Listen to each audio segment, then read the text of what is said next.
My wife, Irene, is very fit.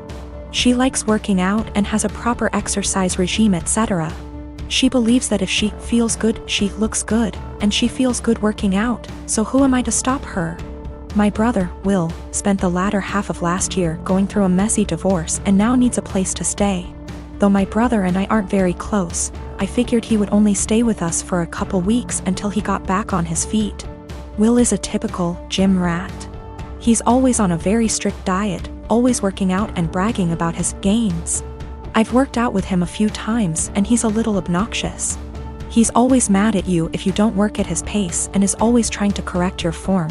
He's a pretty fit and muscular guy, but I don't like to exercise with him. Will has been pushing Irene to work out with him because, according to him, she won't be able to keep up with him. Irene mostly just shrugs him off with a laugh and tells him she would love to work out with him. Irene works out in the mornings, 3 times a week, and then does a run in the evening. But she's been busy this past week and hasn't been able to stick to her usual schedule. Will thinks that she's making excuses because she doesn't want to be embarrassed by him. Again, Irene just laughs him off. About 2 days ago, Irene and Will went on an early morning run. I didn't go with them, but the first thing I heard when Will entered the house was, "The only reason I couldn't keep up with you, Irene, is because you were sweating too much." I found this extremely comical, and kinda just laughed him off. Irene rolled her eyes and went to take a shower, so I thought that the conversation would die. However, Will just kept bringing up my wife's sweat. My wife went to work and he told her to make sure she doesn't sweat through her clothes, or when she called me in the middle of day. He yelled, "Tell the sweaty." I said hi. Of course, the comment aggravated me and I told him to knock it off and stop acting like a child. I thought that was the end of it, but he just kept going. By the end of the day, I was tired of his comments, but Irene seemed rather unfazed by them. When she served him food, he made a comment about her sweating into the food. At this point, I was at my wit's end and I told him to stop acting like a slow, referring to his running pace, loser, and eat his food. Will, of course, got angry, and said the only reason he was going slower than usual was because he was distracted by my wife's unhygienic sweat. Irene looked a bit offended by this, and I told Will that I would kick him out if he made another comment like that. He's been super pissed ever since. I jokingly told this story to a mutual friend and they agreed with Will. Maybe I shouldn't be so harsh. I didn't expect this amount of responses. I've decided to kick him out. He will be staying at a nearby hotel now. For some weird reason, my mother-in-law really wants to go into our bedroom whenever she comes over. On one occasion I followed her as she went upstairs. I was going to get something for my child as the bedrooms are upstairs. And she walked past the bathroom on the main floor and up the stairs behind it. She didn't hear me and I caught her walking straight into my room and rifling through bills on my dresser. She denied snooping, even though I'd just watched her do it, and said she was just going to use our bathroom because she couldn't find the other ones. She walked right past the one on the main floor and another one in the upstairs hallway to go into our bedroom. Since that happened, I installed an exterior doorknob that requires a key on our bedroom door and one on the door to our office / spare bedroom. However, she's still always forgetting where the bathroom is and trying the bedroom and office door. This really ticks me off. My husband says that I just get annoyed at this because everything she does drives me crazy, and since we've put locks on the rooms we don't want her in, there isn't really a problem anymore. Well, over the holidays we had my in-laws over for dinner, and before they came I was searching for the bedroom keys. We hadn't used them in a while since we only lock the doors when mother-in-law comes over. My husband told me we didn't need to lock the doors since she wouldn't try to get into the rooms, and I insisted that she would because she loves to snoop. We went back and forth and decided to cover the doorknobs in superfine glitter to see if she tried them. I did this once before when husband didn't believe me about the snooping to prove she'd been in the rooms. Last time she ignored the glitter and we didn't say anything about it, but then my husband couldn't deny that she'd tried to snoop. So this time I covered the knobs in glitter and for the office went a touch further and rigged a little folder of glitter over the door to the office before the in-laws came over. I left it one side unlocked, French doors, and it was set so if you walked in the room you would get covered in glitter. Husband goes out of his way to show his mom the main floor bathroom when they got here and specifically asks his parents and sister not to go upstairs. There's a baby gate so the kids can't get upstairs either. Well, guess who had to go to the bathroom and got covered in glitter and had it all over their hands and hair? She completely lost it and started screaming at me, so I yelled back, and now my husband is saying I went too far. Apparently her car is ruined now too because it's covered in glitter that she can't get cleaned up.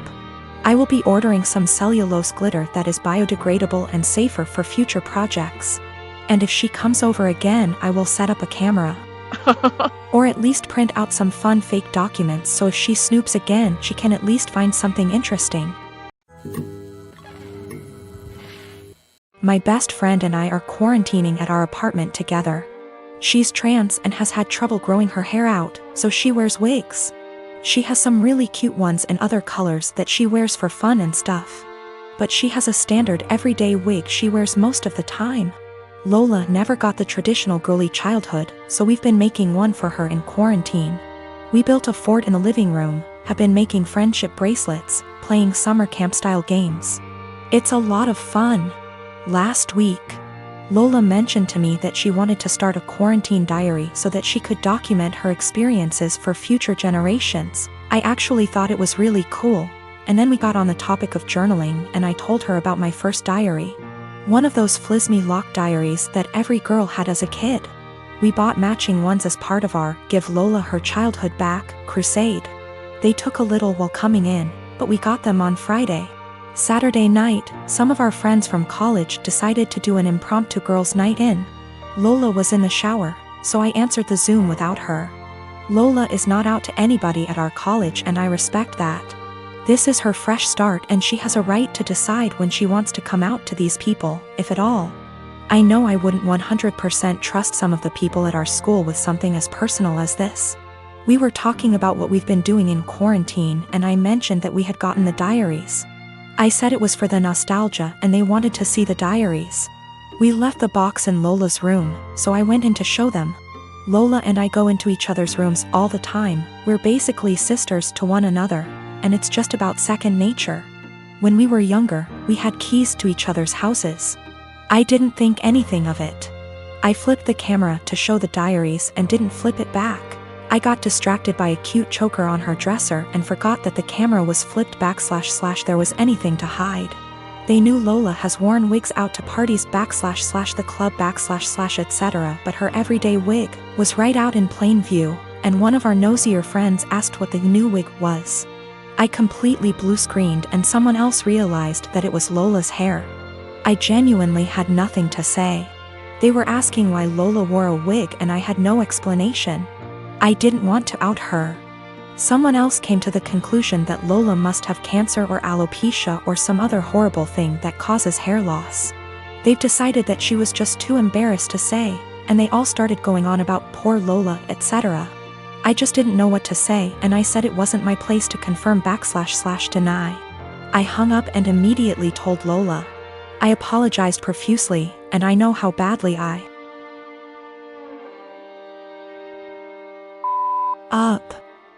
I feel so guilty about it. But, understandably, she's upset. Now, she's being forced to decide whether or not to out herself. Lola, understandably, doesn't want to lie about having some serious disease and people are already trying to show support. At the same time, though, she doesn't want to have to come out. I don't know what to do. I want to support her, but she doesn't want to even see me right now. I am one of 4 kids. My older brother P, who I no longer have any contact with, my younger brother J, who is no longer with us, and my youngest sister K.